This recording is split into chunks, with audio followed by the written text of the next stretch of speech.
Okay, it's 5:15 for our regular scheduled meeting. First thing we're going to do is our Pledge of Allegiance, and Councilmember Rosine, will you lead us, please?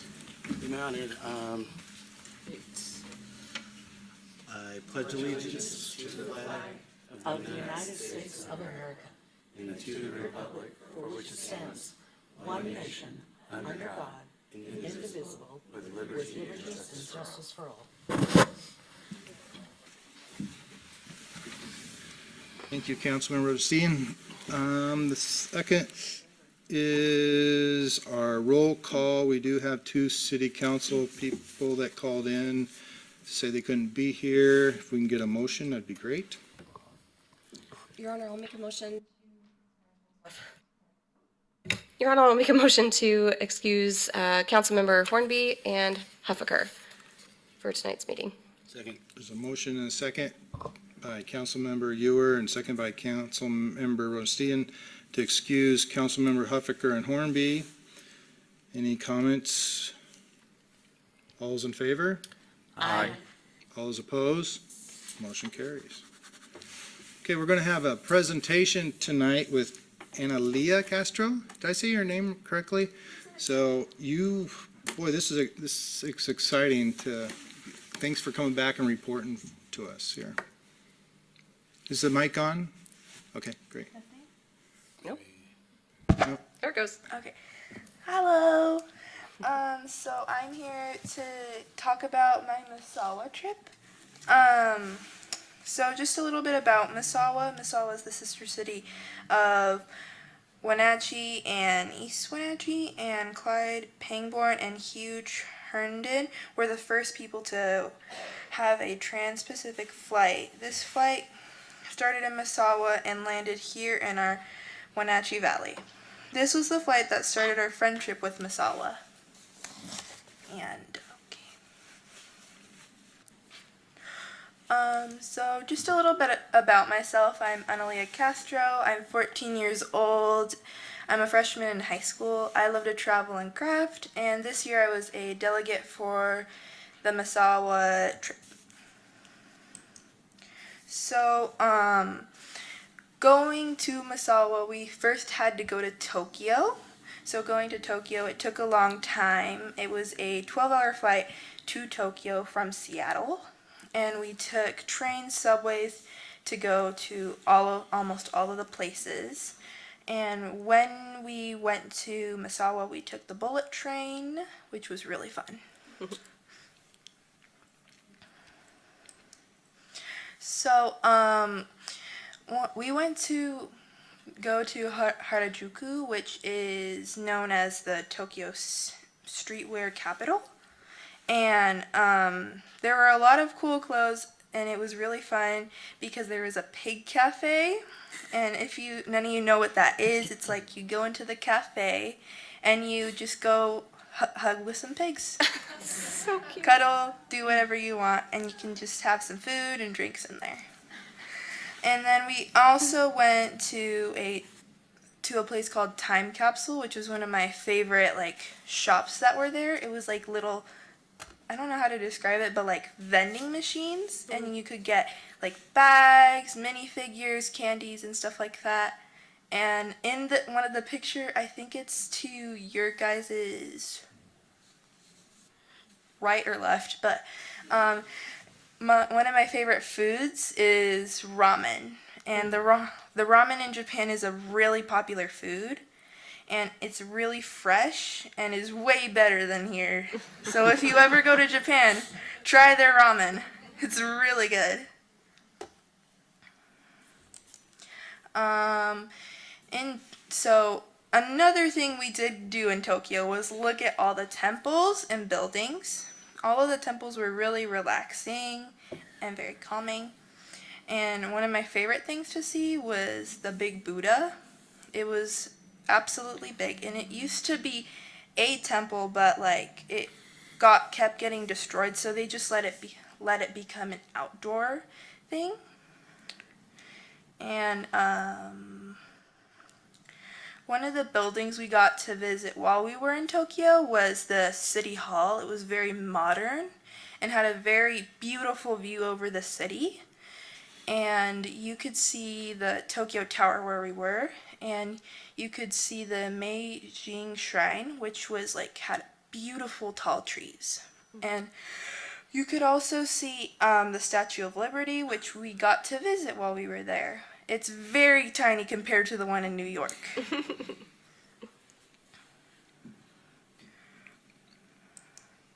So, when we got to Misawa, I really enjoyed it.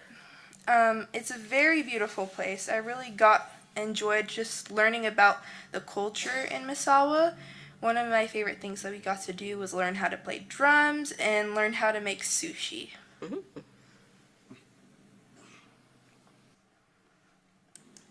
So, while we were in Misawa, we got to go and pick gobo. And gobo is a type of vegetable and is really delicious. Gobo is mainly grown in Misawa. And on our third day there, we went to go to a gobo farm and go pick gobo. And then we went to the warehouse to see how it gets processed. And for like our last day, we got to have like a family day with my family, for my host family, I got the Narako family with me and my mom. In the morning, we went to a weaving place and learned how to weave. And then after weaving, we went to a really popular ramen shop in Misawa. And then after lunch, we went to go see the waterfalls at Lake Tawada. The waterfalls there were very beautiful and calming. And before going home, we got to try matcha ice cream. This was a great day. And then overall, I really enjoyed this trip, and I would definitely go back and recommend this for someone because this is a trip of a lifetime. Thank you for listening to my presentation.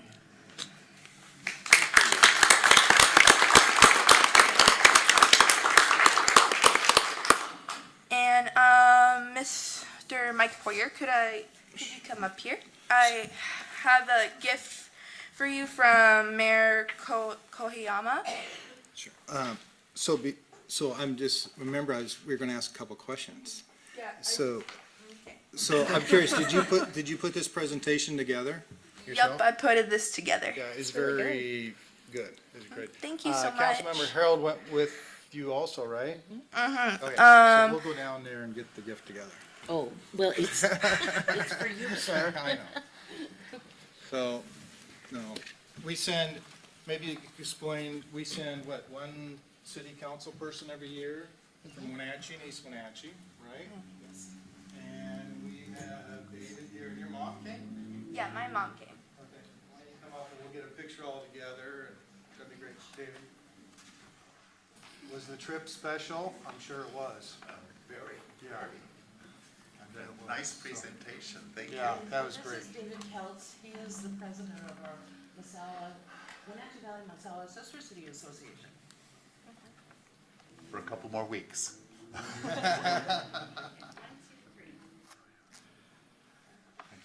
did a good job. And then for the other council members, I brought you all a snack from Japan. Ramen. She really knows how to win us over. Last time it was cookies, and now it's snacks from Sawa. That's great. Yeah, so you guys get to choose what snacks that you would like to have. So we have, here, I'll bring them all out. Okay.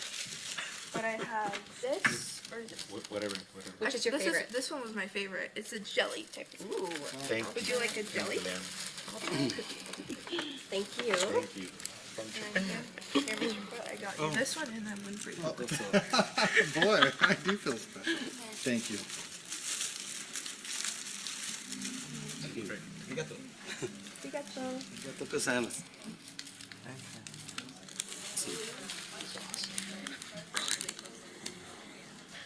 Phoenix. Don't think I forgot about you guys.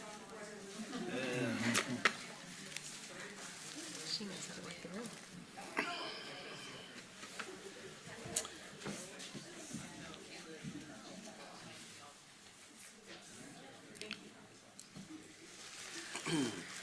So Analia was just a little nervous about this, and I thought she did an excellent job, and I'm so proud of you.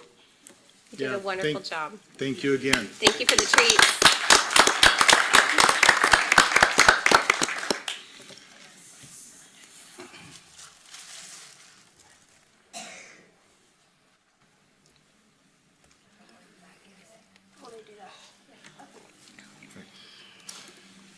if we want to grab the computer or not. Okay, at this time, we're going to have our citizens' comments, requests.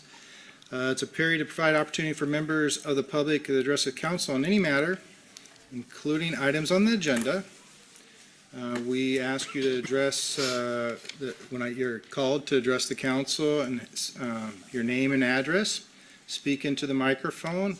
You are limited to 3 minutes, and we do shut it off after 3 minutes. There's a clock there facing to your right when you come up. And who would like to be first? Come on up.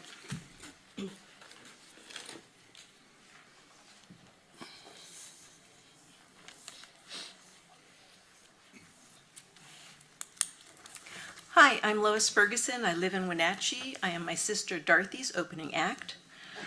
We want to thank everyone who supported refurbishing the Wenatchee City Pool.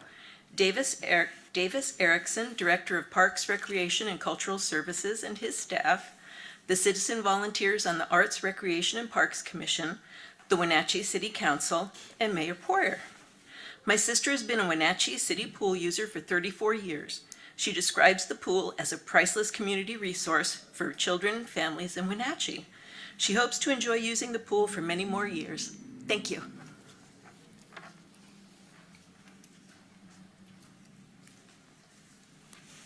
Hello, second act. I'm the main act. Hi, I'm Dorothy Ferguson. My sister's the nice one. No. I've been following the proposed aquatic sports complex since it was first proposed, because it was proposed as a replacement pool for Wenatchee, and I was like, how are the children going to get there in Douglas County? Anyway, so I have some concerns I'd like the city council to consider before they move forward on this.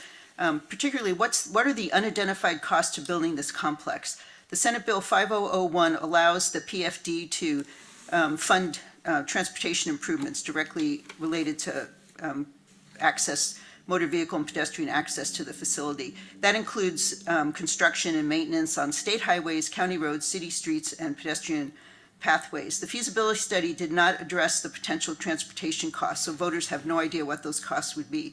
A year ago, I read an article, and someone asked the Department of Transportation if it was planning road work in that area for the sports complex.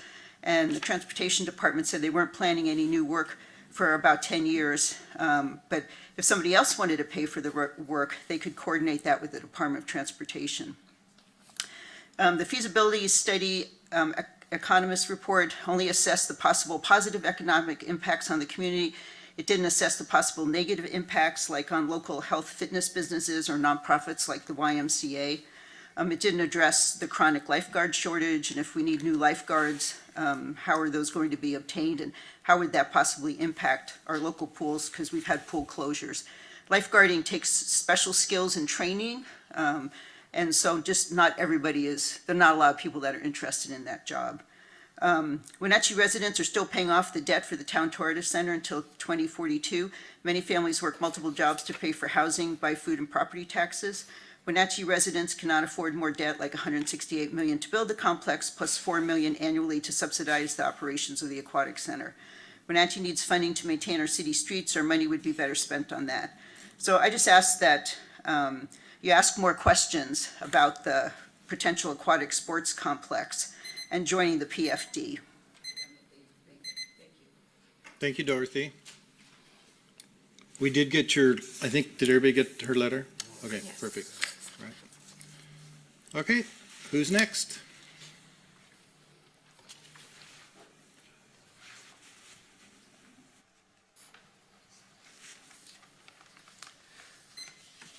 Hello, good evening, Mayor and City Council. My name is Joshua James. I live at 614 Okanagan Avenue. We are here again today to voice our concerns of the continued adverse impacts to the surrounding residents on Okanagan Avenue as a result of the new proposal by the City of Wenatchee and the facility and activities at or near 609 Okanagan Avenue. Residents of Wenatchee should feel safe, secure, and be able to engage in quiet enjoyment in the privacy of their permanent places of dwellings. But we and many of our neighbors on Okanagan Avenue no longer do as a result of these new conditions.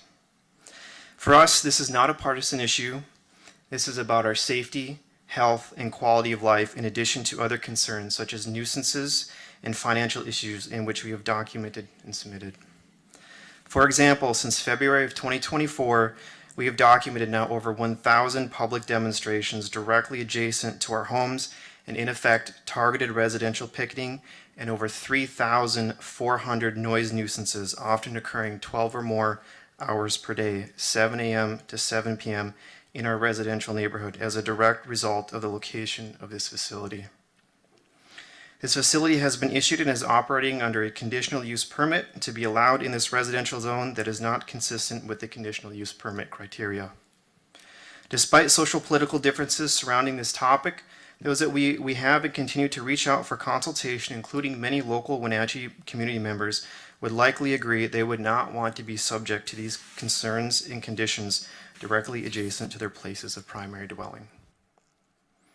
We have attempted to contact the city and bring this issue to awareness numerous times since February of 2024 via phone calls, voicemails, emails, hard copy letters, and attending multiple city council meetings. We have been patient and we have been respectful, yet after more than 8 months of contacting the city, we have received no response of actions being taken to address this issue, nor provided any opportunities to engage in communication to discuss this issue. So where does that leave us and those on Okanagan Avenue?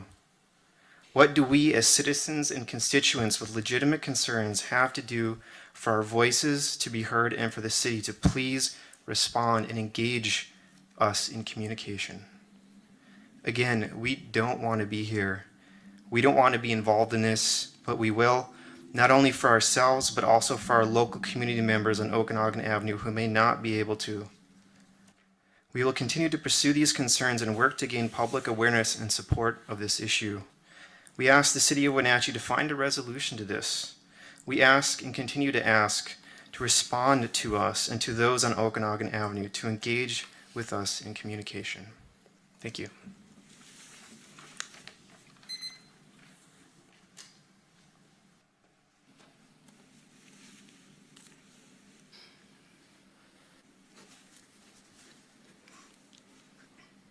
Hello, Mayor and City Council.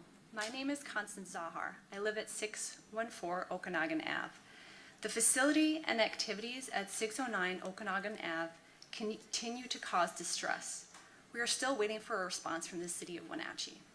This distress was not present before the rezoning, conditional use permit, and the establishment of the facility. It has changed the overall character of the neighborhood. It has caused stress, distrust, noise, and fear. It's a health, wellness, and safety issue. Its social political weight is massive. Ask yourself if you'd want to live directly across from such a facility. If the answer is no, imagine how we feel day in, day out, taking the brunt of it. There is no break for us, as I remind you, it is located in a residential area, right in front of our nose. Our goal is to fix the issue and work with the City of Wenatchee. Please reach out to us. Thank you for listening.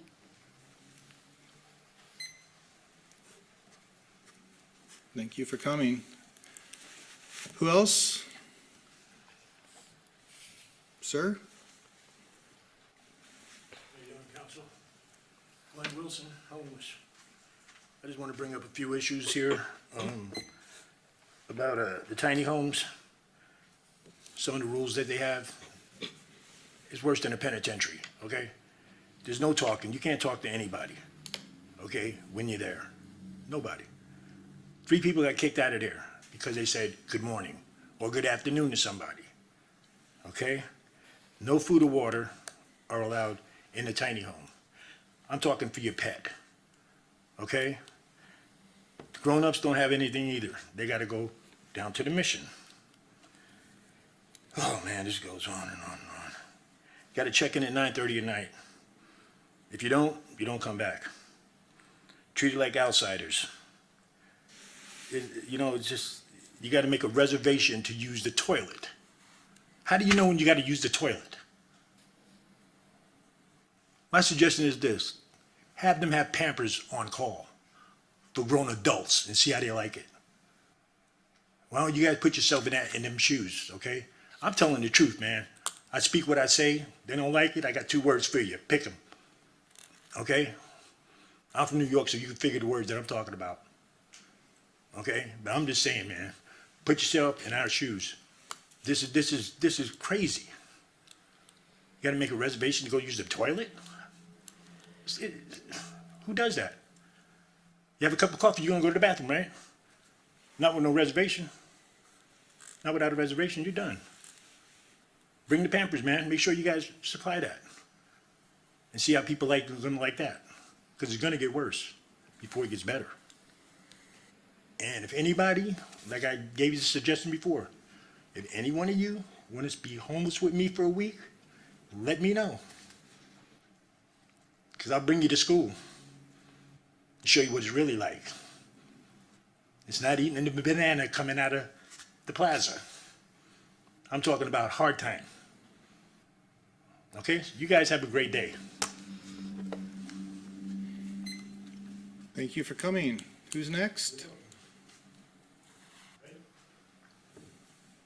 Anybody else? You had me at anyone else. Hey. Hi, my name is Jeff Tontini. I live now at 1014 Canyon Side.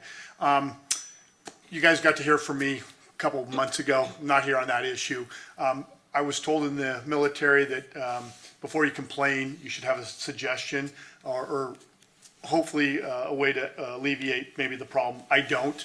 I'm hoping that maybe you guys can assist me somehow. Has to do with transients, and I own 2 businesses at North Miller Street.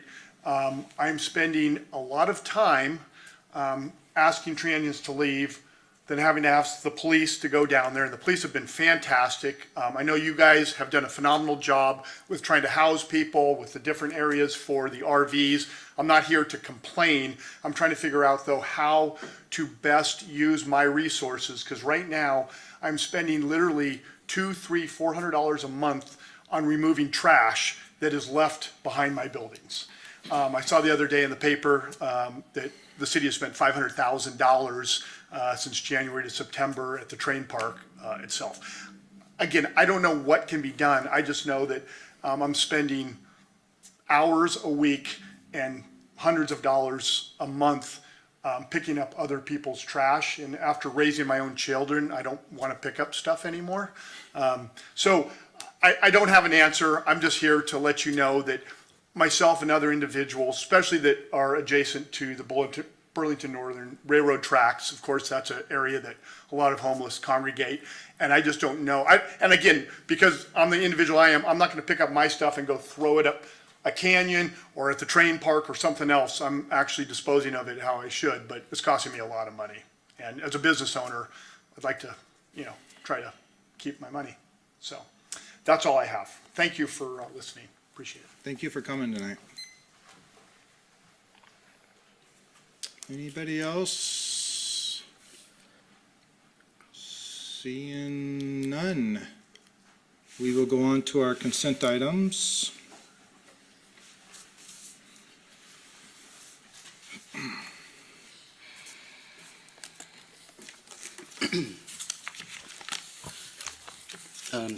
Your Honor, I'll make a motion to approve agenda, voucher, and minutes from previous meetings. Move for City Council to approve resolution number 2024-24, appointing Laura Jakes to the Housing Authority Board of Commissioners. Motion for City Council to accept the work performed by contractor Rudnick and Sons LLC for the Parkside renovation project, City Project number 2020-2206, in the amount of $1,845,105.10, and authorize the city administrator's signature. Second.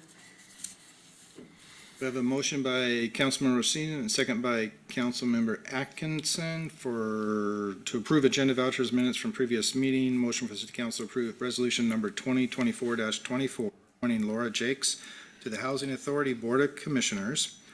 Motion for the City Council to accept the work performed by the contractor Rudnick and Sons LLC for the Parkside renovation project, City Project number 2206, in the amount of $1,845,105.10, and authorize the city administrator's signature.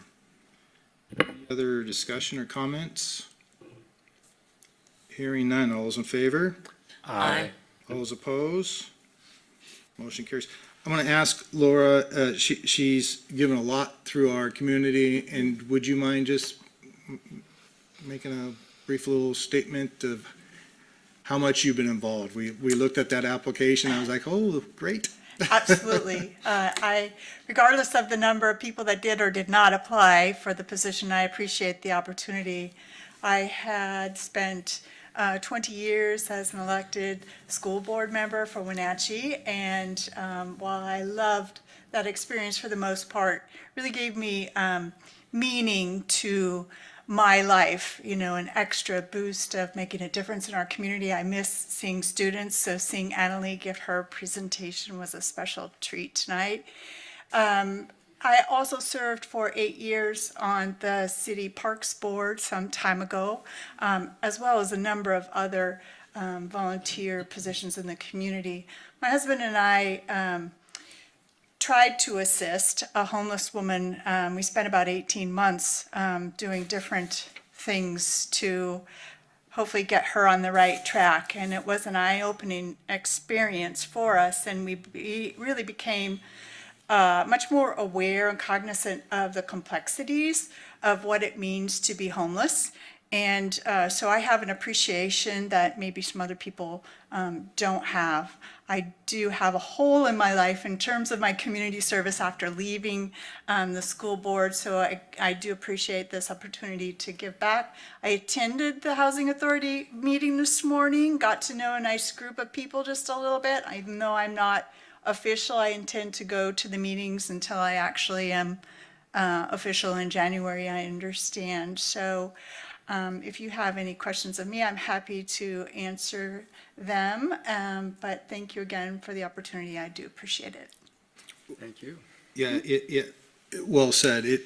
We thank you for volunteering throughout your whole life. It's people like you it's hard to come by. So thank you so much. Thank you. Thank you, Laura. Thank you. All right, we'll go to our action items. Oh, did we not vote? Yeah, Oh, okay, I'll wait. yeah, we voted. Yeah, we voted. It was in the consent Yeah. agenda, yeah. Did we vote? It was in the consent agenda, wasn't Yeah, it? it was already consent. We already voted. Yeah. Are you not missing it? Accents. Well, you made a motion to accept the consent agenda, there was a motion and a second, but And then then you went to discussion. Oh, approved it? All right. All those in favor? Aye. All those opposed? Motion carries. She's so impressive, we voted her in twice. Or once, but somebody will keep track of it. All right, Darcy, thank you for staying tonight. Good evening, Mayor and Council. Darcy Ronning, Utility Planner in the Public Works Department. I am here tonight to talk to you about two of my Public Works projects. We have a very old water reservoir I've talked to some of you about in the past. Our water reservoir at the end of Okanagan is 93 years old, and we are preparing to replace that project. It will be a long project. This will be the first step in this project. So we are looking to bring on Stantec Consulting Services for 30% design, and that will give us some of the critical factors we need to really plan for that project, the size of land we need, what type of water facility we need to meet the future demands of our city, and wildfire fighting capabilities and such. So this is really the first step. With this contract, we are preparing to apply for a grant that would fund this project. Estimates for something like this today are coming in around $18 to $20 million, and we would really like that to be in the form of a grant.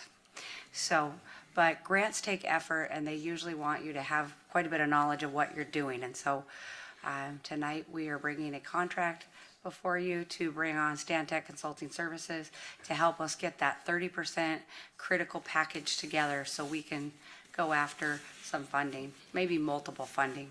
It could be layered. So there's a lot of opportunities out there. So tonight I am here asking for your approval to allow us to sign this contract, the city administrator, so we could get started on this work. and I welcome any questions about the tank or this So project. spend some of our money so we can go get $20 million maybe. That's the goal, right? That's the goal. Okay. Any other questions for Darcy?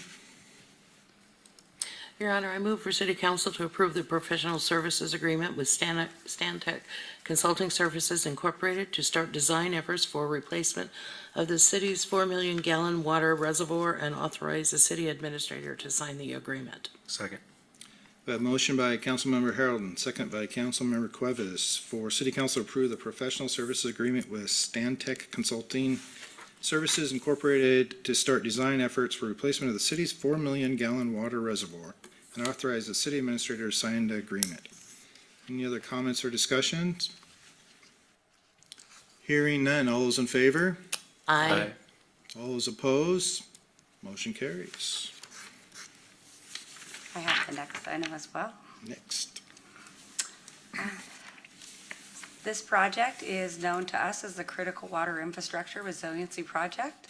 We were successful in receiving a $1 million grant from FEMA for climate resiliency, specifically around critical water infrastructure.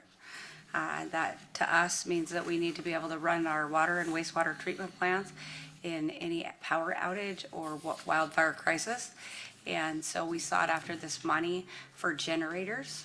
And part of that contract requires us to have an electrical engineer to really get these generators set up. So we have the money to purchase them, but we need to put together a bid package that includes electrical engineering and simple site work. And we have contracted with RH2 Engineering, or we wish to contract with RH2 Engineering for those services to get ready for when those generators come back into us, we'll be able to install them and get a bid package out for the community. So tonight, this contract is asking if you would approve the city administrator to sign the contract so we can get started on that work. Now, this was brought up Public Works, right? Once or twice? Yes. Okay. Did it go to finance too, or? Yes, because Okay. the We talked about original finance and agreement. finance. We talked about the Yeah. project itself, Public Works. We don't talk about the same thing in both. Right, Okay, right. and so to accept the FEMA grant, that went through finance. Okay. To get approval, and the agreement with FEMA actually also came to council for signature from the city administrator. So this is supporting that effort now to get the package ready to actually do the installation and procurement when they arrive. Thank you. Yep. Your Honor, I'll make a motion for City Council to approve the professional services agreement for RH2 to assist with electrical engineering and support the hazard mitigation grant for generators for critical water infrastructure resiliency and authorize the city administrator to sign the agreement. Second. We have a motion by Councilmember Ewer and second by Councilmember Harold for City Council to approve the professional service agreement for HR2 to assist with electrical engineering and support the hazard mitigation grant for generators for critical water infrastructure resilience, and authorize the city administrator to sign the agreement. Any comments or discussion? Hearing none. All those in favor? Aye. All those opposed? Motion carries. Thank you. Thank you. Thank you.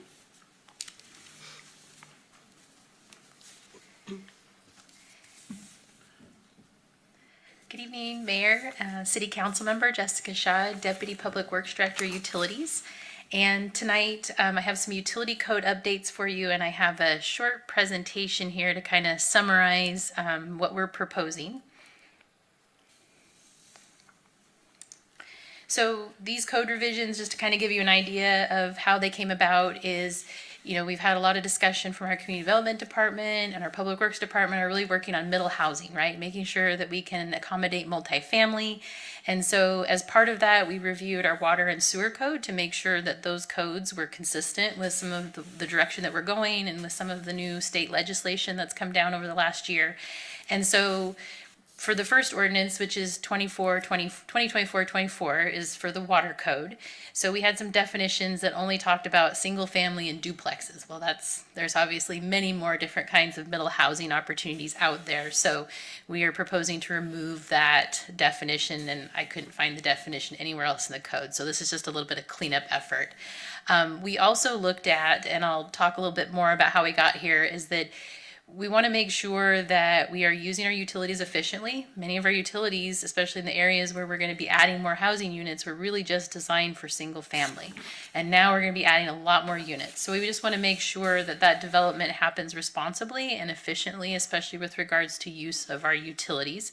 So the code, we are going to require that if you have multiple units on a single lot, that the first 2 units, such as a duplex, is served by 1 meter. And then when you add more units, you can have another meter. And then that way I'll kind of show you some of the downsides of having too many meters out there. It just gets to be a real burden, not only to our utility infrastructure, but to our utility billing staff. But there would still be opportunities for, say, like a commercial building where there's maybe a restaurant and other businesses. They could have separate meters. It would just be mostly for the multifamily in these residential areas that really we don't necessarily have the infrastructure to be able to support that. And then so that pretty much sums up the water code changes. For the sewer code, again, we looked at our definitions, and the definition was talking about mobile home parks and cottages, but again, there's a whole laundry list of types. There's many opportunities for additional dwelling units and multifamily, so we really wanted to make sure that the language was open enough that it could address any, whatever you want to call it, multifamily housing. This would fall in this category. And the great thing in our sewer code is that we do have discounts. If you're multifamily, you pay less than you get a discount for each additional unit that you add to that parcel. So we just want to make sure that it would apply to all of those multifamily options. And then the other part of it is when you purchase a sewer service, that sewer service is based on 2 things. It's based on your water meter, so your ability, how much water could you potentially discharge, because that's a part of the capacity that we have at the treatment plant that you're buying into. And then the other piece is your level of pollution. So obviously residences are discharging less pollutants potentially than, say, a commercial business.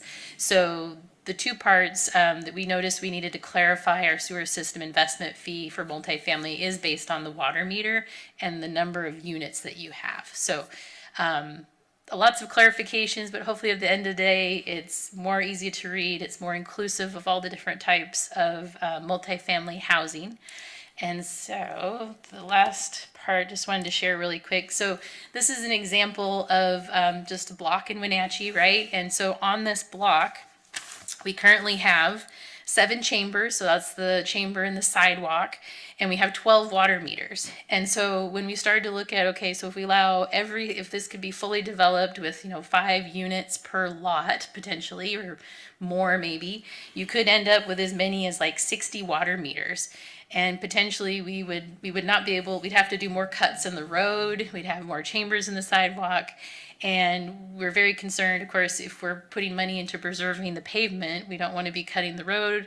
And also the meter chambers, the whole sidewalk would be full of meter chambers. We'd have up to 20 chambers on this block if we were to try and accommodate a meter for every single dwelling unit. So the other part that we looked at to make sure that this would be feasible, right, was can a single water meter serve multiple units? And we actually already have in our water system many duplexes and multifamily complexes that are using a single meter.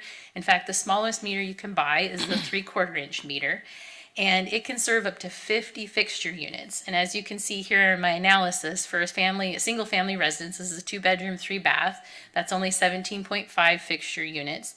And then if they were to add an accessory dwelling unit, this would be what the code would require, they would get up to about 25 fixture units total, which is still half of what that meter can actually supply to them. So again, just making sure we're efficient, making sure that it's feasible. And it's also possible, from a billing perspective too, it's much more helpful, right? Right now, if we had to bill all those people, it's 5 times more bills on that block than if we require them to just use the 1 meter for the multifamily. And they also get the multifamily discount on their bill as well when they do that, because they get a discount on those additional units. So from a financial standpoint, it's also more cost effective. And then for the initial development cost as well, they're not buying that additional water meter. They're just paying half of the unit for the system investment fee. So that's all I have for the presentation. And so I would be happy to answer any questions you might have about the code revisions.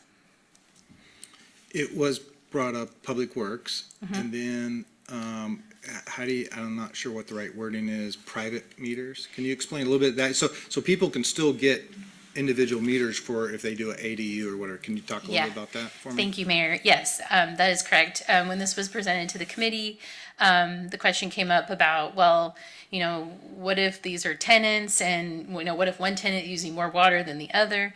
There's a very easy fix for this. They're about $50. It's a small meter. In fact, many of our developers use this, such as in our big apartment complexes and even smaller units. They can install these meters and read them, and then they can see who's using what water. In fact, a lot of times, property managements will then go back and bill based off the billing. And so essentially, it's a lot more cost effective for folks to do this on their own rather than using our infrastructure and our billing system to bill the individual tenants. So there is a solution, and we will make sure that as folks come in, if they're inquiring as to why they can't have a separate meter for each unit, we'll let them know there is a solution for that, and that other developers are using that option as well. So. I thought that was a good solution. That's great. Any other questions? I know it was all in our packet, and I know it went through Public Works already. Thanks for the presentation too. I like to see the number of fixtures per meter is kind of cool to know. But with that, Your Honor, I'll make a motion for City Council to adopt ordinance number 2024-24, amending Chapter 9.12 WCC relating to water rules and regulations, and ordinance number 2024-25, amending Chapter 4.08 WCC relating to sewers, rates, and charges. Second? We have a motion by Councilmember Rosine and second by Councilmember Atkinson for City Council to adopt ordinance number 2024-24, amending Chapter 9.12 WCC relating to water rules and regulations, and ordinances number 2024-25, amending Chapter 4.08 WCC relating to sewers, rates, and charges. Any other comments?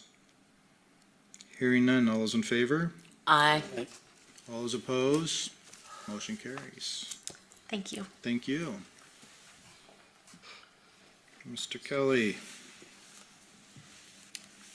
Good evening, Mayor, City Council members. Aaron Kelly, Public Works Operations Manager. I'm here tonight with a contract award of our annual unit-priced concrete flatwork project, SW 24-04. A little background, we've had this contract in place for the last 4, potentially 5 years, but this contract has been a great tool for the crews to utilize kind of an on-call contractor to restore concrete infrastructure on a as-needed basis. It allows for some relief as workloads increase and allows for the repairs to be made in a timely fashion. The city's streets and utility divisions have funding in their line item budgets for the concrete work, and the work would be completed through task assignments. The task assignments will allow each division to manage their budgets and workload. The quantities shown in the bid proposal in your packet are just estimates to provide a common proposal for bidders. Payments, though, will be based strictly on the amount of work performed, and the city has no obligation to assign any work to the contractor. We received 2 competitive bids for this work, where Black Forest Foundation Incorporated was the low bidder, and we are recommending to go ahead and approve this. Is there any questions?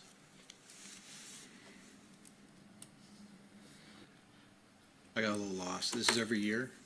Yeah, so about every year we go out for a contract for this unit-based work, which again, it just basically allows us to be able to use them throughout the year as For needed. little projects as needed. And Yep. then if we had more projects or something comes up, then we'll just come back and ask Yeah. for amendment of some sort. These aren't necessarily for projects, so you've I've been in front of you before in regards to our panel replacement project, which is another concrete. Okay. That's more of a project. This is stuff that we don't yet know about. Like, let's say if the water crew gets sent out to be able to make a repair on a hydrant and they break up the concrete around them, well, they get pulled off of a job to go do that. And then instead of remobilizing to go out there and do the concrete, we'll just actually assign it to this company to come out there and to fix it. Efficiency and cost savings, I imagine. Yep. Yeah. Okay. Thank you. Any other questions for Mr. Kelly? I'll make a motion for the city council to award the construction contract for the unit price concrete flatwork project number SW 24-04 to Black Forest Foundation, Inc. in the amount of $144,250 and authorize the city administrator to sign the contract documents. Second. A motion by Councilmember Atkinson and second by Councilmember Cuevas for City Council to award the construction contract for the unit price concrete flatwork, project number SW 24-04 to Black Forest Foundation Incorporated in the amount of $144,250 and authorize the city administrator to sign the contract and documents. Any other comments or discussion? Hearing none. All those in favor? Aye. All those opposed? Motion carries. Thank you. Thank you. At this time, we have a work session. How long is the work session, roughly? Well, about 20 minutes or All right. so. Are you guys all good? Time for questions, so probably half an hour. Okay, half an hour. Okay, we're good. All right, thank you. Good evening, Mayor, Council. Steve Neuenschwander with the Community Development Department. I'm really here just to introduce Matt and Mia. Matt's our senior planner in long range, and Mia is an associate planner. And together with the Planning Commission, they've been working on accessory dwelling unit code updates to implement state legislation as well as middle housing code updates that Jessica referred to. Planning Commission's been working really hard. We have a draft out for 60-day review right now. We'll be coming to the Planning Commission for a hearing next month and to you in December. So the purpose of tonight's workshop is to introduce you to the development code amendments, but really from a high-level perspective of why we're looking at these code amendments, what the purpose of them is, and the benefit of these amendments to the community. So I'm going to turn the time over to Mia and Matt. Good evening, Council. I'm Mia Bratz, Associate Planner in our Community Development Department, I'm Matt Parsons, Senior Planner, Community Development. and we'll tag team this a little bit. There we go. Okay, so as Steve said, this is initiated by some new state laws, so we'll go over briefly what those are, a little primer on middle housing, and then some applicability for housing in Wenatchee, and then dive into a little bit of what the code changes are. And we had a pretty robust memo for you guys where we basically wrote all of this out, so hopefully this will make sense even at the high level that we'll be given it. So in 2023 and this year, the state legislature passed several laws trying to address the housing shortage here in the state.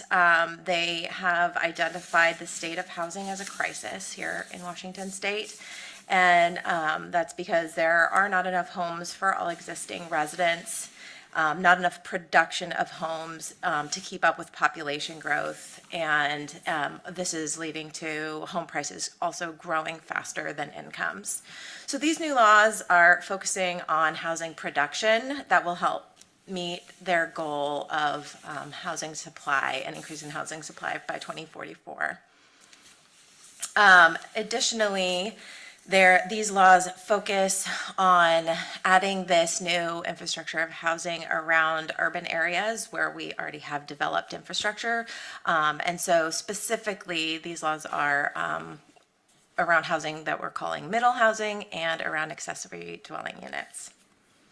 So middle housing, in the case that you haven't heard this term before, comes from this concept of restrictive residential zoning that's existed in the U.S. Across the country, started around in the mid-1900s, and allowed, or rather restricted, about 75% of residential land to only single-family home development, and then allowed more diverse types around urban centers. And that development ended up being mainly mid to high rise. And so these other types of housing that had existed before these regulations were in place started to disappear because it wasn't allowed to be built. So sometimes it's called the missing middle housing.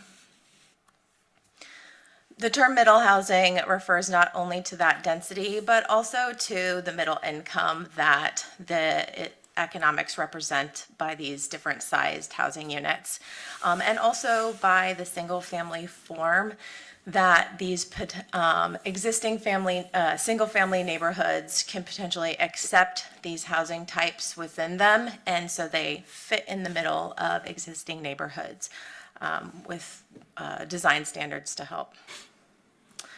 Here's a quick image just to help us see the diversity of housing types and how it tends to affect us all throughout our lives. So we see here, number one is a fourplex, and potentially a new graduate, early career is going to be looking for a smaller unit that is more affordable. Potentially a couple would be interested in moving into a detached unit like a cottage.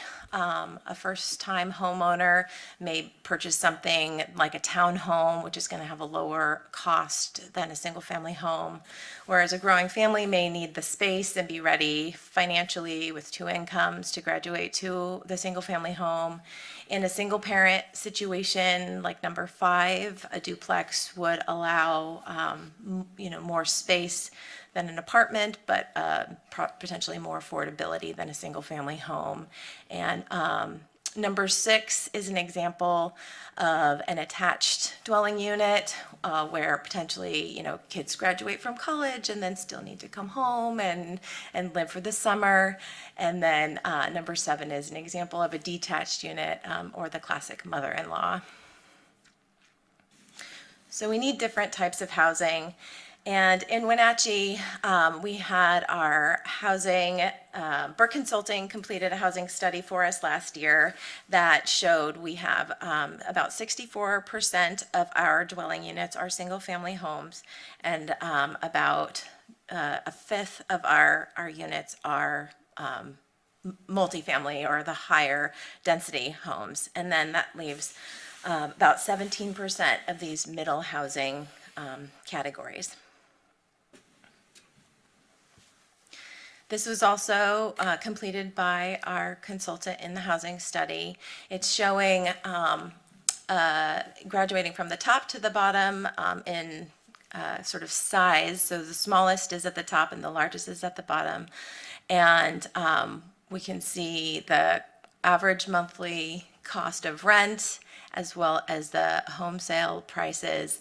And here at the column that says affordability level, we see 100% of the MFI is the median family income. So that's the median family here. So 100% means that is the median, can afford a 1 or 2 bedroom apartment. And then about 130% would be required to be able to purchase a townhome, and about 170% would be required in order to purchase a single family home.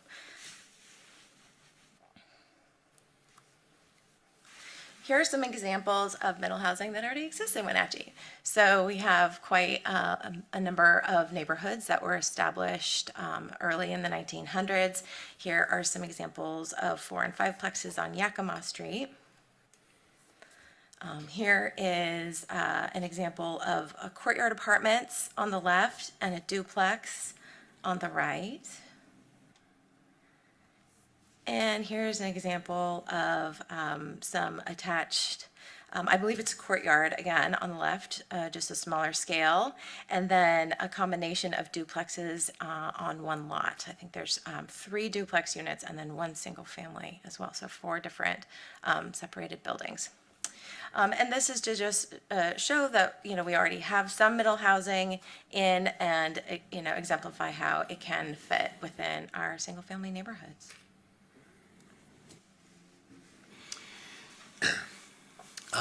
The city's fortunately not new to addressing housing, and a lot of efforts have been taken over the years.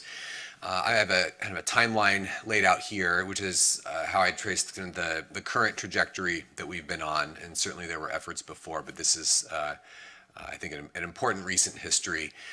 In 2016, the city partnered with some other regional entities, including East Wenatchee and some, I think I'm not sure the whole list, but a variety of groups got together and commissioned a study, kind of like the one that is the predecessor to the study that Mia had just mentioned. And that gave a lot of great recommendations for how to address the housing crisis. And around that time, we were working on our last periodic update, which was due in 2017. And through that process, we laid out the policy framework for the actions that would follow. And there was a public process, and that was ultimately adopted by the City Council. From 2018 to 2019, the city went through the process to adopt what we were referring to as the Housing Code Update. And this was a major code overhaul, particularly in all zoning districts, but particularly in our residential zones. And during that, in that code update, we allowed a greater, more diverse range of housing types. We removed a land use permit process, which added a step in pursuing some of these diverse types.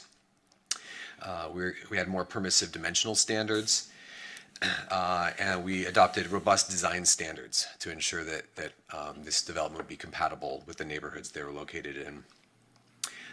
This resulted in the removal of restrictive single-family zoning, and so it's important to note that at the end of 2019, with the exception of one zone, which would happen the next year, there was no more single-family zoning. There were no more zones in the city of Wenatchee where you could only build single-family homes.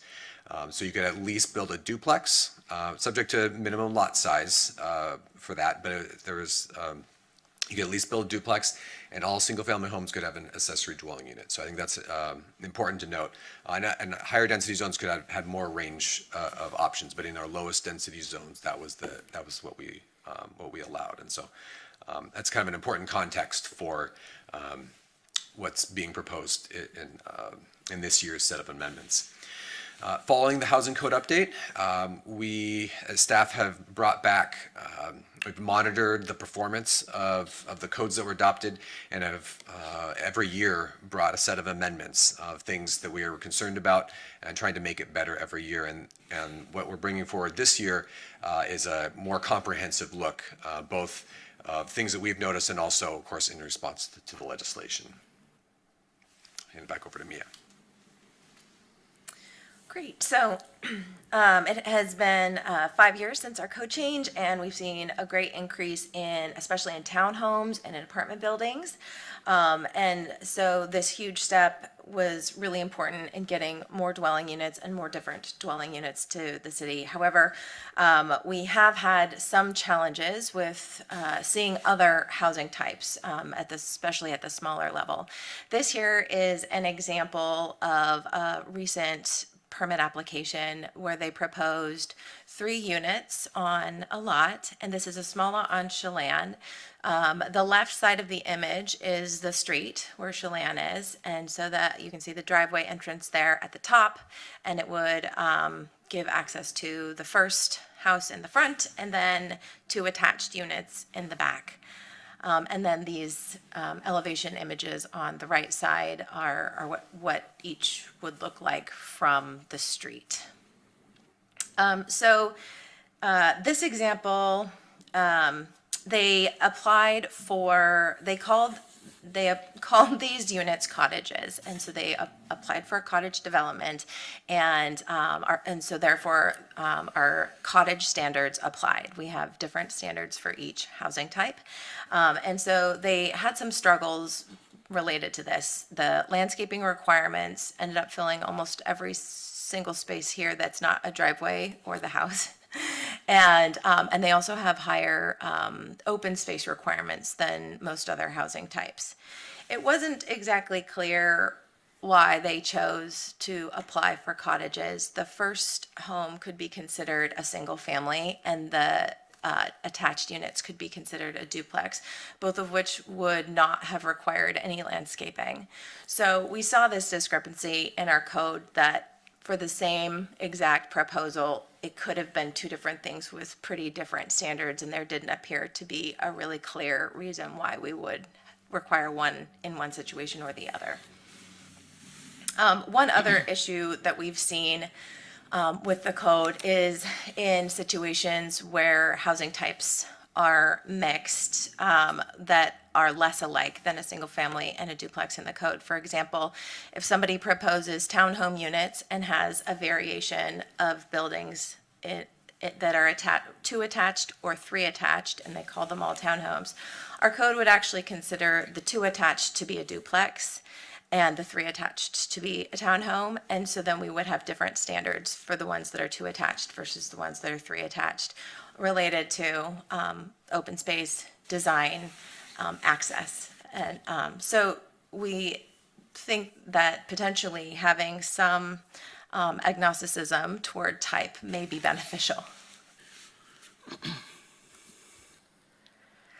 Great, so that leads us to what we've considered in this code update.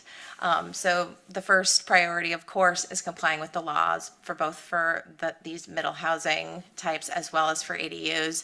And then the big effort for us is to really make it applicable to our city and what we're already involved in trying to help housing be developed here. So to get specific on the state law, the big pieces that are that matter the most to the city of Wenatchee are that middle housing is required in all residential zones. So all these different types that we've been talking about would be required in all zones. And as Matt mentioned, that's almost already true for us, but our lowest density zones potentially only allow single family ADU and duplexes. So we would need to allow all the types in all the zones. So that's a shift. We are required to allow 2 units per lot. It's a standard, just allow 2 units per lot. In addition, we will have to allow 4 units per lot if they meet an affordable unit requirement, which the state has defined for us. It's a little bit complicated. We haven't done a deep dive into that for you tonight, but essentially they would have to set aside 1 unit for 50 years as affordable.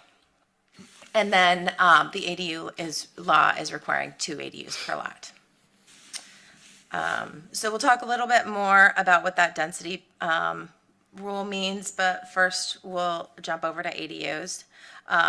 So an accessory dwelling unit, just to make sure we're all on the same page, is a small unit that's accessory to a primary unit. Currently, we only allow it to be accessory to single-family units. The law is going to require us to allow it to be accessory to any type, and it can be in the form of an attached unit, like the top, or rather, like the middle, and attached inside, like the top. So it could be part of the house. It could be attached to the house, or it could be detached from the house.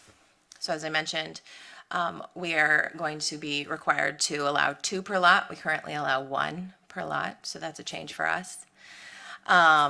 We're also going to be required to allow garage, or rather conversions of an existing structure that do not comply with setbacks or lot coverage to be converted into an accessory dwelling unit. And then we are required to allow them to be 1,000 square feet. We currently max out at 800 square feet. Max out at what? 800. We allow up to 800 square feet. And so now we will be allowing up to 1,000 square feet. All right. So, real quick primer on how we do density calculations here in Wenatchee. we measure density in dwelling units per acre. So if you envision each of these squares is 1 acre, then the top one, it allows 4 units. And that represents our density allowance in our residential foothill zone. The RL is our residential low zone. It allows 8 dwelling units per acre. So essentially, that image is showing 2 units for each of those quarters. And then our residential moderate zone allows 20 dwelling units per acre. So each of those quarters is allowing about 5 units. So we are not proposing to change this underlying density, to keep it the same, and to just additionally allow 2 units per lot as the state is requiring. So in the RF, in the 4 dwelling units per acre image, if the lot was an acre, they currently would be allowed to build 4 units. So the 2 units per lot would have an impact on them. If each of those quarters of the acre were each their own lot, then they would be able to have 2 units instead of just 1 now. So this is based on lot, not size.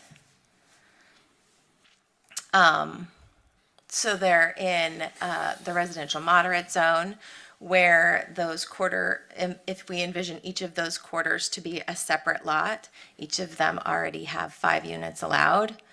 The minimum of 2 units allowed would have no impact on those particular lots. For lots smaller than a 1/4 acre, that it may come into play.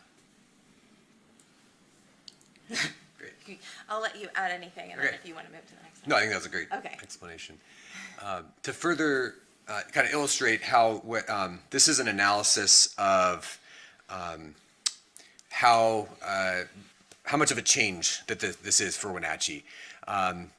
Because of the way we calculate density with that units per acre, we can't give really firm numbers, but I put together some estimates of how many lots in the city in each zoning district would not already allow the certain number of units. And so if you're talking about the 2 primary units, that's in the middle row there, you can see that none of, or 0% of the lots didn't already allow that. So there'd be no change for that. For RH, yeah, but whereas in RF, 8%, RL, 56%. With that affordability requirement, we're not necessarily anticipating that for-profit developers would utilize it just because it's a long period of time. Hopefully, that'd be great if some did, but it is fairly restrictive. However, the useful thing about that 4-unit figure, that relates to we're allowing 2 ADUs to be combined, so that's where that 4 is a good representation of where this fits. And so in residential high still, even under that, only 2% wouldn't have already allowed that many. However, in RL, 81%, so that is a fairly big change in RL. Hopefully this helps you understand the amount of change, and it doesn't mean that all of those will suddenly be built, right? A lot of people want to just keep things the way they are. We've had 5 years, and there's been a lot of opportunity. Some have been utilized, and some haven't, right? Anyway, this is the best attempt we can have to kind of quantify how much of a change these code amendments are, or will represent in our zoning code in our city. There are some possibilities for exemptions to these, and the middle housing law provided kind of several different frameworks, and one of them is for critical areas, where it wouldn't have to apply in critical areas. One of our critical areas is Rocky Mountain mule deer habitat, and staff is recommending that we pursue an exemption to the middle housing density for the areas designated with Rocky Mountain mule deer habitat for a variety of reasons. One, the habitat is important. We already have critical area codes that do things to preserve Rocky Mountain mule deer habitat. But it's also a good proxy for steep slopes. And a lot of our concern as staff for these density increases related to the steep slope areas, how that interacts how that relates to wildland-urban interface, wildfire hazard. And so we wanted to pursue these different avenues. And so what the way that the code's currently drafted is that middle housing density, the 2 units per lot, or the 4 if they're meeting affordability requirements, that part would not apply in these designated areas. And it applies in more areas. I can show you in the following slides, but I'm just going to explain it first. So the ADUs they'd still get the 2 ADUs. For the purposes of these property owners, I should note their base density is not decreasing, so they're not losing a units per acre. That's not. It's staying the same, and in fact, they're gaining some housing types that they can build there, and they're building more possibilities for ADUs. It's just that the primary dwelling units per lot is not increasing. Do you want to orient to the map a little bit? Yes, yeah, thank you. So this is the kind of the top of the map in that pink area. That's the Broadview area, and the kind of in the middle there, that kind of green corner there, that's the something landing. I'm spacing on the name. McKenzie? McKenzie's Landing. The trailhead. That area, and to the South Surrey Road. So that just to get oriented there as to what areas that we're looking at here. And the zones, maybe. Oh yes, the green is residential foothills. That's our lowest density zone, and then pink is residential single family, and yellow is residential low. So as we've been referencing those earlier, so those are kind of our 3 lowest density zones, and so mainly these exemptions are going to be in the residential single family and residential foothills. And then we also have some of these areas designated. The main area in the kind of near the top, that's near the Castle Rock Trailhead. And then a little bit farther south, the green there, that's along Skyline Drive. And then to the south, you're getting down to the Appalachie Riding Center and Saddle Rock Trailhead area to kind of orient along there. So, and those boundaries, those come from Department of Fish and Wildlife. That's from their priority habitats and species. So that's where we get those boundaries. And then up in Sunny Slope, there are some areas. It'll be a little different when they go to adopt our codes. They don't, since they don't adopt our critical areas codes, but that's where it's mapped in Sunny Slope. So, I'll hand it back over to Mia. Okay, so the most substantive change that we made that was not state mandated was to add a new code section to our residential code that we're calling 1 to 4 dwelling units. You can see this list here is all of the housing types, and each of these code sections has different standards for the different housing types, as I mentioned earlier. So this new code section would give all the same standards for lots that would like to develop 1, 2, 3, or 4 housing units. That's it, have all the same standards. So instead of, saying, well, I want a single family with 1 cottage and 1 ADU, we don't care what your type is. We just want to make sure that you are going to have the right setbacks, that you're going to have this amount of green space, that you're going to have this height, right? All the base standards are going to apply in the same way. And this is specifically for middle housing. So we have left these housing types in the code to apply to larger developments. So potentially in the future, we could consider if we want to look at combining housing types for larger projects. That would be a bigger review than what we're doing now. But here in this image on the right, we see a street with a variety of housing types. And if you were walking down that street, you can see they all have about the same distance from the sidewalk. They all have green space. They all have about the same shape and form from the street front. They're all going to be required to meet the same parking standards. So, you know, the type of the house doesn't matter as much as how it's put onto the lot. So that's what we have decided to try to regulate instead of type. One last note on parking. The state has encouraged cities to reduce parking by requiring us to not require parking. So for our current parking standards are 1 space per bedroom, maximum 2 per unit. For single-family homes, 2 are required. The state is requiring us to only require 1 space for lots that are less than 6,000 square feet. We can require 2 for lots over 6,000 square feet, so we will keep our same standards in place for all other lots, but for lots that are less than 6,000 square feet, we will only be able to require 1 space per unit.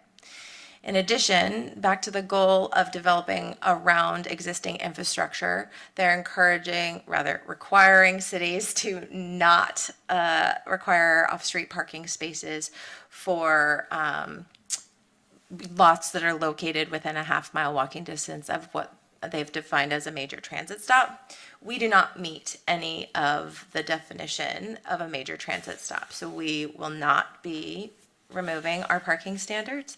But we just wanted you guys to know that that's part of the law, and we will have a definition for major transit stop in our code now. Wow. Great, so as Steve mentioned, we're in the middle of our 60-day review period. The Planning Commission had a workshop last night. Their last of the year. They've worked really hard this year, going in depth on all of these things, talking at length about the details in the code sections. And of course, tonight, here we are, and then the Planning Commission will hold their hearing in November, and you guys will have your hearing in December. We attached the code sections to your packet that were specific to the state law requirements. So you're saying the density change, the new section in the residential code, the parking code updates, the exemption piece, all the things that we've presented tonight are what you saw in red line version in your packet. There are quite a lot of other changes that we did not include that are related to cleaning up references and how we have to refer to things because of the combining of housing types. So you'll get a much larger packet of code changes from us for December. So you can look forward to that, and if you'd like to see it before then, it was linked in your memo on the 60-day review page on our website. So, yeah. Do you guys have any questions for us? There's going to be lots of questions. Oh, go ahead. I'll just start with the internal ADU. Yeah. Should we go back? Yeah, that'd be great. Yeah, what makes it I mean, so it's obviously inside that building. It has a separate entrance.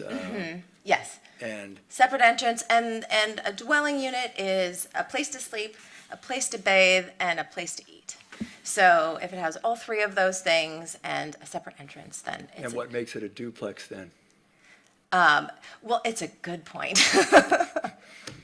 Yes, and I think that's exactly the point about housing types, right? Types, yeah. Yeah, so if it meets the standards for an ADU, then it would not require right-of-way improvements, and it would not require impact fees. So potentially somebody who's interested in building a duplex where the units are up to 1,000 square feet, they could call it a single family and an ADU. Okay. Mm-hmm. Questions? Kind of, maybe not a good question, but so So the MFI, so we're saying like, we don't have a type of housing that people can afford making 100% medium income. Is that a goal? Is it even possible, or is there an example of anything 100% below MFI Where are we? in anywhere, or is that something that is attainable, or?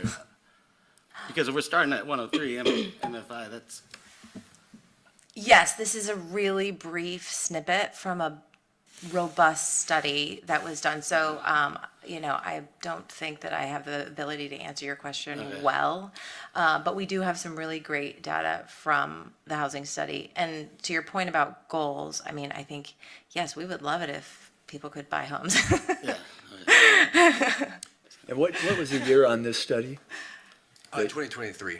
Oh, okay, so it's, I was going to add to your question, we will be doing more work with the periodic update that's coming to our comprehensive plan in our housing element. We'll be talking a lot about affordability, and we are now required to plan for all income segments. So 0 to 30, 30 to 50, 50 to 80. And we've been allocated certain numbers of units that we need to be able to plan for.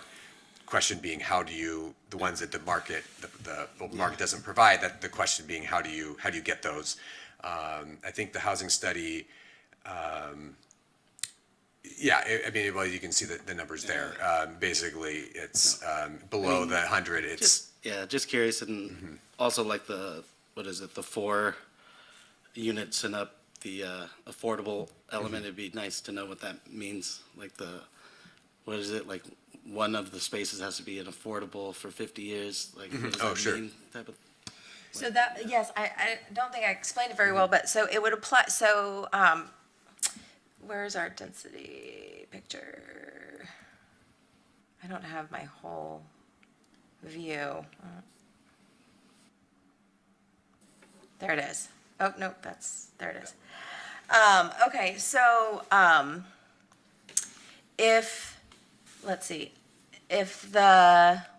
let's go to the top. So if those quarter sections are each separate lots, they would only be allowed to build 1 unit. But the new law would allow them to build 4 units if they set aside 1 as affordable. Right down in RM where those quarter lots already allow 5, it's not applicable, right? So it's only applicable if our density doesn't already allow you to do it, then it would allow you to do it with setting aside 1 affordable unit and meeting the criteria that the state has set, which includes the 50-year timeline, as well as, making it affordable to certain, affordability levels. So, Yeah. define affordable, is that a income level? It's an income level, that's right. It's the percent of the median area income. Is that how they would say it? Yeah, I forget that one rate, I think, for the for sale, and another rate for the rental. I don't remember exactly, but it's somewhere in the range of 60 to 80, somewhere in that range that it would be. I believe it's in the code that we have. I just offhand, I'm not able to quote that to you. so in that RF, that's F is foothills, is that right? Residential foothills. Residential foothills, yeah. So, and you have that exemption because of the mule deer habitat, but they can still build 1 ADU or not? They would still be able to have 2 ADUs. 2 ADUs. Yep, so we're allowing the full compliance with the ADU law. And has there been much of that activity in that area? Or has that not, that's not current yet? Well, they can currently build, any of those single-family homes could add an ADU now, with no minimum lot size. If it was a duplex, there is a minimum lot size. We haven't seen, just in general, citywide, haven't seen that many ADUs since the housing code update. And I couldn't tell you right now if there have been any, but generally they haven't been in residential foothills, mainly been in other parts of the city. But they could now under this. They could, yes, yeah. So they could have one more than they could have had before. So this state law is making us clean up our codes to make it, and then we're looking at, let's make it fair, right? Because your example of the cottages, like, you know, that wasn't fair because they could have just said, no, it's one residential and a duplex. So I like that part of it. I'm curious on this, actually this screen that you have up right now, what stops somebody from just splitting their 1 acre lot and splitting it up to make it 10, because RF, I'm guessing, is 10,000 square feet. Yeah. If somebody really wanted to develop it, wouldn't they just take that top picture of the left and then just, am I missing something? Yeah, well, and particularly in residential foothills and residential single family, there's a lot of larger lots that haven't been developed yet, and we do have, the lot sizes were shrunk down with the housing code update. So yes, granted with steep slopes and things, there's barriers to that depending on the property, but yes, some of those numbers, I had that table. I think it's the next slide, and that's with current. This is with current lot sizes, right? And if you went and subdivided all those numbers, of course, would change. So yes, people do have opportunities to divide up their properties, and then there's more. Even with those same minimum lot sizes, there's more that they could build on those if they want to. Yeah, so residential foothills is a 10,000 square foot, is that right? I believe. Yeah, 10,000 square foot minimum lot size, so they can't subdivide as small. Residential moderate is 35. Moderate's, I believe, 3,000. 3,000 square feet? 3,000 square feet. We have 3,000 square foot lots here? Yeah. Yes. Really? Okay. Wow. When did we allow that? Wow. 2019. 2019, Yep. okay. Yeah, all right. Yeah, I think RF and our residential high and residential moderate both have that lot size. 3,000, okay. Yep. I don't know, I'm not sure if we've seen anybody utilize it. Can't offhand. Red Hawk Heights. Oh, okay, there you go. So we have a subdivision that's not been finalized yet, but they have some 3,000 to 5,000 square foot lots proposed. When's this law, when do we have to have this figured out? Is it start January? So this is the great thing, right? So we are actually not required to adopt these code amendments until December of 2026. Oh, okay.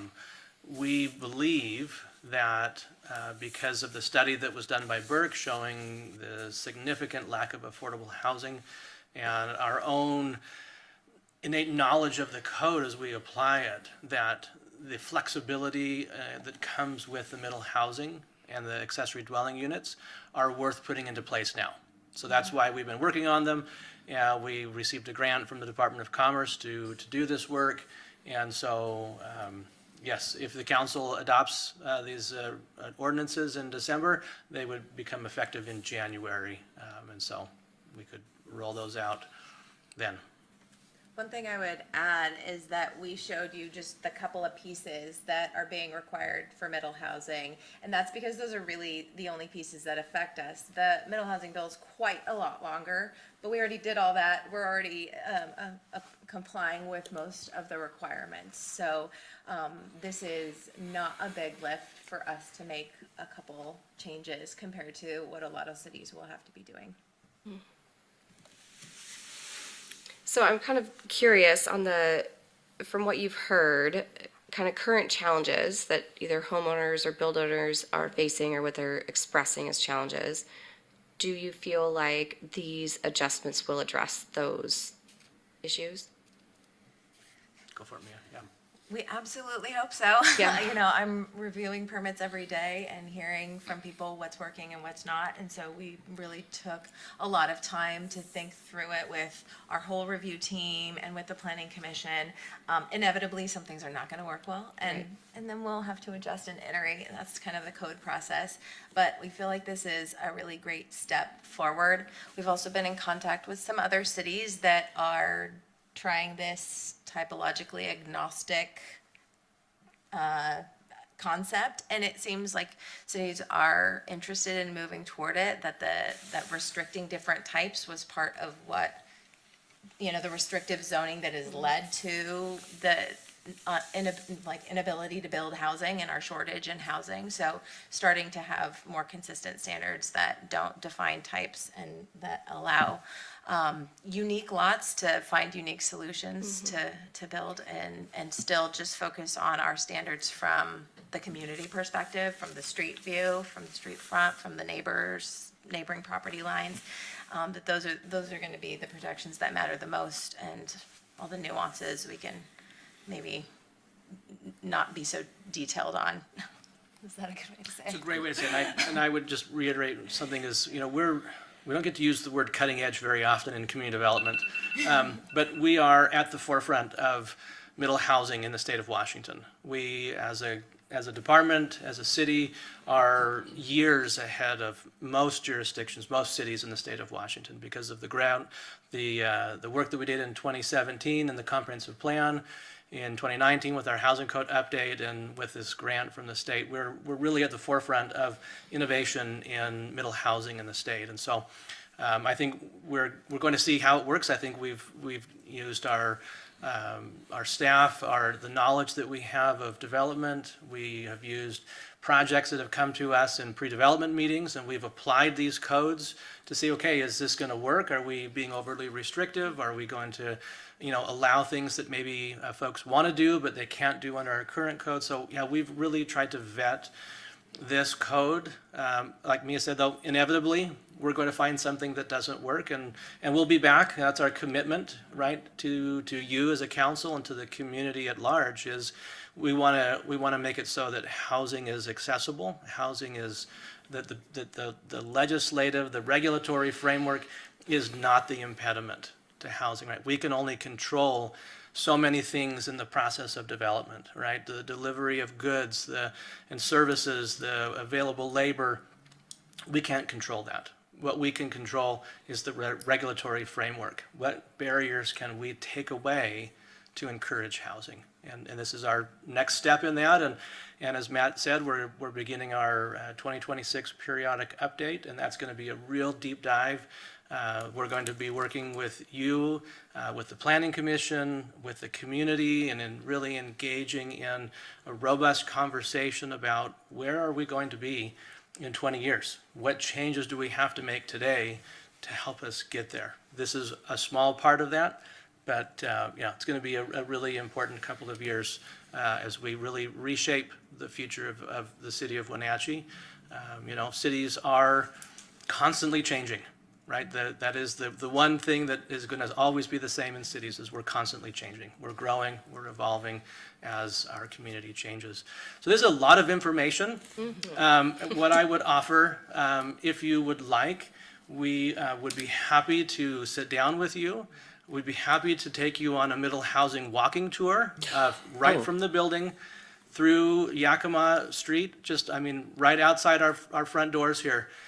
We can show you multiple middle housing examples. We've walked it, we've talked about it. It's fascinating to see how, as a community in the early 1900s, we did it right. We built beautiful structures, beautiful homes that housed our community. And we're trying to get back to where those can fit seamlessly into every neighborhood. So we'd be happy to walk the neighborhoods with you. We'd be happy to, as we walk, talk, explain how the code works, how it applies. So feel free to reach out to me or to the mayor's office. We're happy to arrange that. The weather's great, right? An afternoon walk would be wonderful, and be happy to share that with you. I just want to say, I'm really interested in taking that walk with you. I'd love to see it. And kudos to you. Every time you guys come in here, you always blow my socks off. The work you do, you're amazing. And I really, really like this. This is great. Yeah, thank you. Thank you for sharing that. We've got great staff, and they're working really hard. Matt and Mia have put countless hours into this, and your planning commission. I can't give them enough kudos as well. They have worked really, really hard this year. They have given us great feedback and have helped us hone in where we think we need to be. So I know we've gone a really long time, but we really appreciate your time and having opportunity to share with you what's happening. And again, invite you to come walk the neighborhoods with us, and we can explain more in detail as we walk what middle housing is and what it can look like. So, thank you. Count me in. Count me in. All right. Count me in. So, for staff time though, it'll be coordinated with all city council people that want to go at the same time. I don't want one city council person that eats up our staff Yeah. time. So if you guys want to coordinate this, which is great. Yep. We all go together. is Good how- idea. how we Probably need to do less that. than, less than 3 And then- members and at then a we time. notice it. Yeah, so I just, We can make it a special meeting. so I'm just letting you know that, because Absolutely. we need to honor your Yeah, time we too. wanna It's- respect your time for sure. Yeah, that's So not fair to you we'll- guys, so. We'll work with Laura and Tammy, and Perfect. we'll arrange a time, and we'll go walk the neighborhoods. It's a great walk. Thank you. Again, we did it as a staff, and it was absolutely enlightening to see what is in these neighborhoods. And you can drive by them, and you won't even notice that they're there. They were built so well, and they fit, middle housing fits so well into the neighborhoods, you'd never know they're there. It's a fun opportunity. Thank you Thank you. for Thanks, offering Steve. that. Thanks, Mia. Thanks, Matt. Thank you, guys. Wasn't it fun to see people excited? Yeah. Yeah, all three of them were like, oh, cool. That's outstanding. Yeah, it's great. Thank you. We appreciate you. So again, if we want to do that, let's just reach out to Tammy and we'll figure out a time that, if everybody wants to do that, to go. Where are we at? Are we almost done? Mayor's report. Let's see. I met with the United States Department of Agriculture, with Joaquin Alturo. And he's from Washington DC. What's interesting, they had $18 million for the whole country to give back for farm worker housing. The farm worker housing also includes affordable housing. It could be somebody that makes $14,000 a year, that's retired, and has nothing to do with being actually a farm worker. So it's kind of an interesting, there's an interesting organization together. But the Wenatchee area actually got $4.2 million of the 18 that went through the whole country.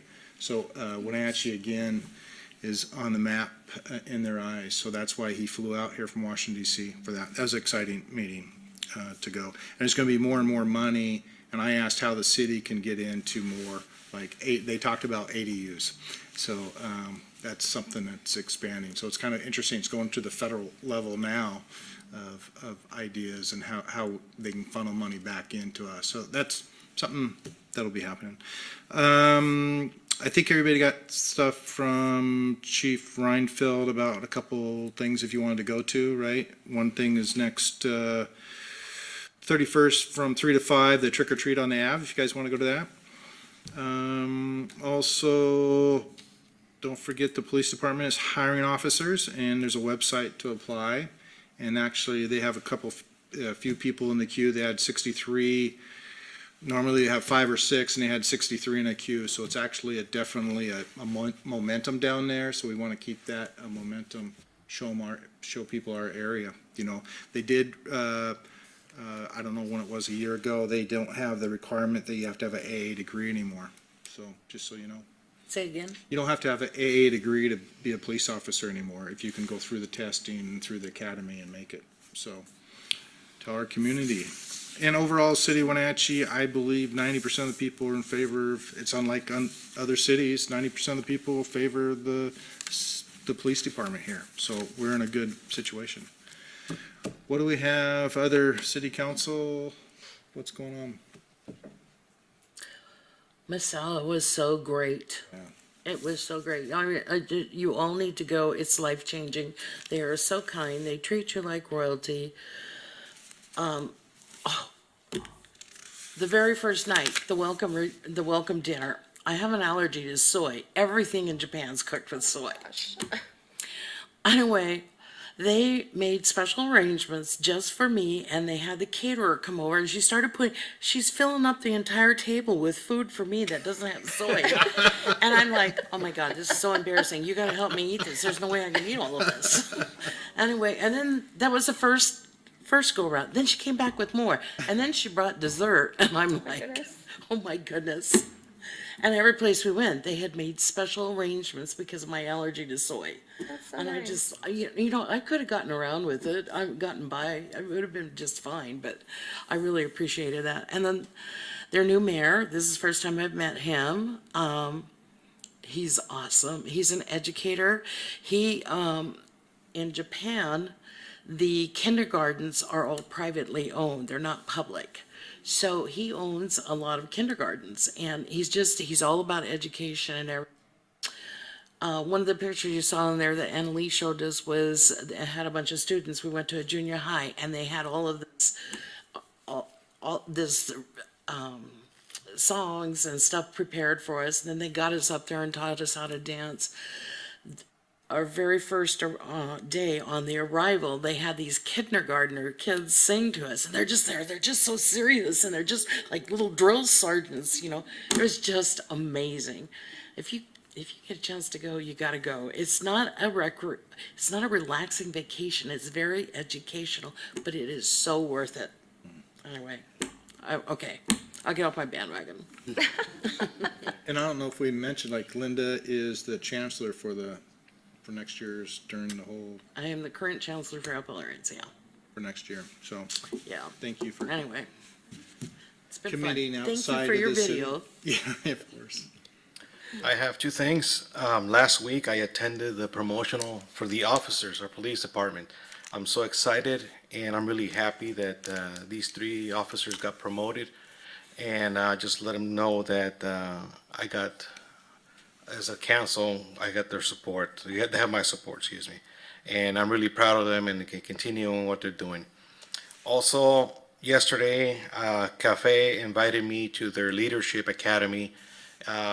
It's a small classroom where they meet once a week, and every week they talk about different topics. And yesterday's topic was about local government. So I got the invitation to talk about what does a council member do in our city, and I think it was really nice because I have a lot of questions and requests and answers from them that it kept me going. So I got really happy about that. Great. Good job.